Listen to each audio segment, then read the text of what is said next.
It is Wednesday, April 22nd. I'm Sam Seder. And I'm Lucie Steiner. Which one of these stories will you be talking about today?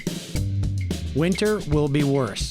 That's the new word from the Federal Centers for Disease Control about an expected second wave of coronavirus cases. The United Nations predicts hunger will double as a result of the pandemic and warns of unrest. Meanwhile, Congress passes another corporate giveaway in the guise of a stimulus bill.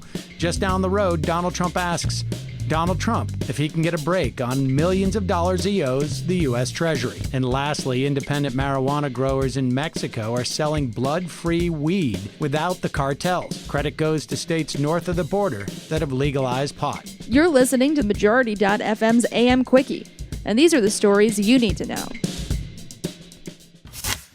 Last week, there was much talk about how America had passed the peak of coronavirus. A new statistical analysis by the New York Times suggests many of tens of thousands more people are dying from the pandemic than official figures suggest. The analysis looked at so-called excess deaths in 11 countries around the world, comparing historical mortality figures with the latest available numbers. Total deaths are up 20 to 30% in some places. In New York City, 4 times as many people died in March and April as in a typical year. This suggests the city's official COVID-19 death toll, over 13,000 people, is low by about a third. Could be more like 17,000. Now the Federal Centers for Disease Control warns next winter is likely to be worse as the United States faces a second wave of infections. CDC Director Robert Redfield told the Washington Post that doctors around the country need to be prepared for more coronavirus cases on top of the flu. He said right-wing protests backed by the White House to reopen various states to normal business were, in his words, unhelpful. The head of a UN relief agency said that countries must act urgently to prevent, quote, multiple famines of biblical proportions within a few months. A new report from the World Food Program says the number of people living in hunger could double this year and reach 250 million. Coronavirus lockdowns and austerity policies combined with record unemployment are pushing people over the edge. In the poorest and most dangerous countries, this means mounting chaos. Agricultural officials from the wealthier G20 countries met yesterday to discuss how to preserve supply chains and maintain the security of food supplies in the months ahead. Let's hope that was a productive Zoom call.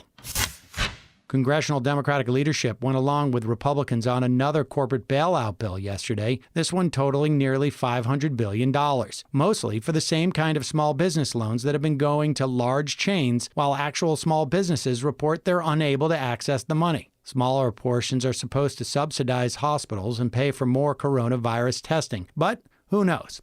An Associated Press investigation of the last round of spending on the so-called Paycheck Protection Program found nearly 100 publicly traded companies, some worth hundreds of millions of dollars, had taken advantage of these supposed small business loans. Critics pointed out that the new bill fixed none of the problems in the last bill, including banks seizing people's stimulus funds for private debts. So again, who knows where the money budgeted for hospitals or testing will go? Trump International Hotel in Washington, D.C. is seeking rent relief from its landlord, the U.S. government. The president's company signed a 60-year lease on the federally owned building on Pennsylvania Avenue in 2013 with the General Services Administration. Eric Trump confirmed yesterday that the company is asking Daddy for a break on rent. Is it corrupt?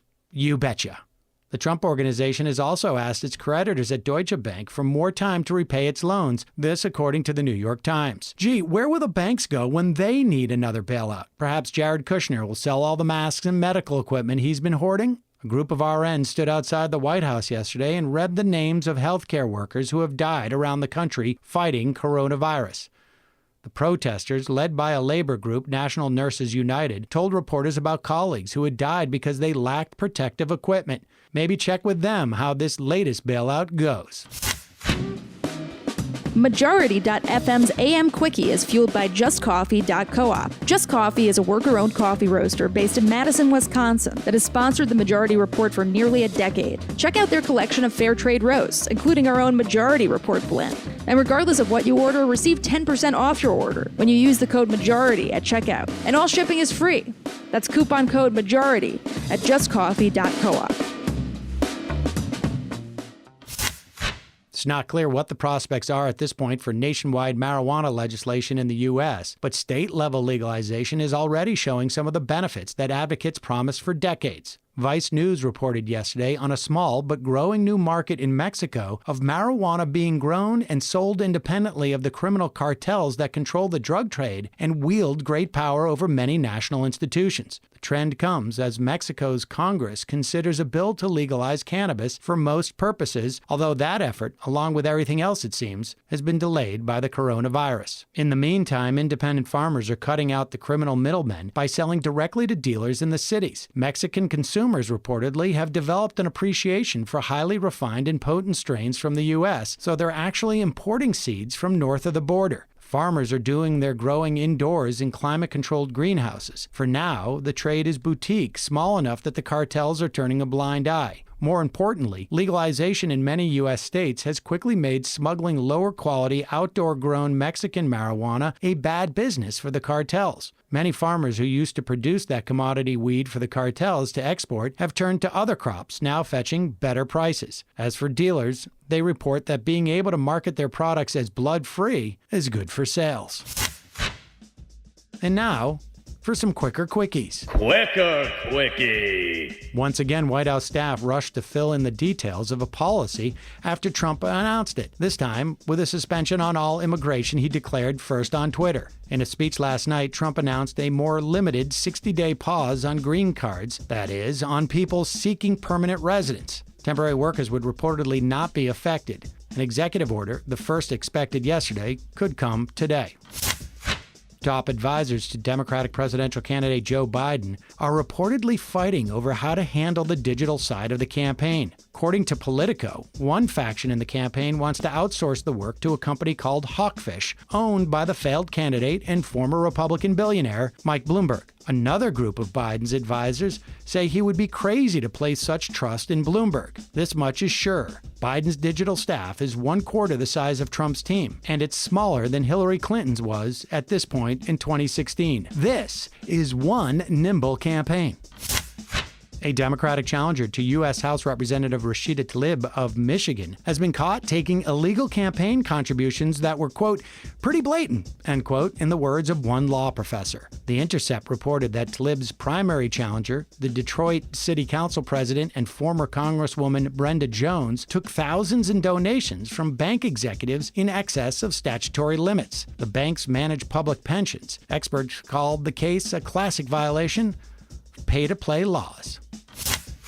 The oil price war that's driven stock prices below zero began apparently with a shouting match between the leaders of Saudi Arabia and Russia. The argument happened last month on a telephone call between Vladimir Putin and Mohammed bin Salman. Saudi sources told the Middle East Eye that Putin refused an ultimatum from MBS, who then made good on a threat to start a price war. Trump's influence in the situation was reportedly negligible.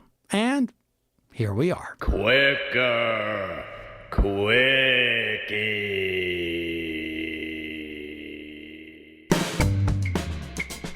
That's it, folks. Thanks for listening to Majority.fm's AM Quickie. Lucie? Thank you, Sam. Don't forget to check out the Majority Report today at noon, wherever your podcasts are found.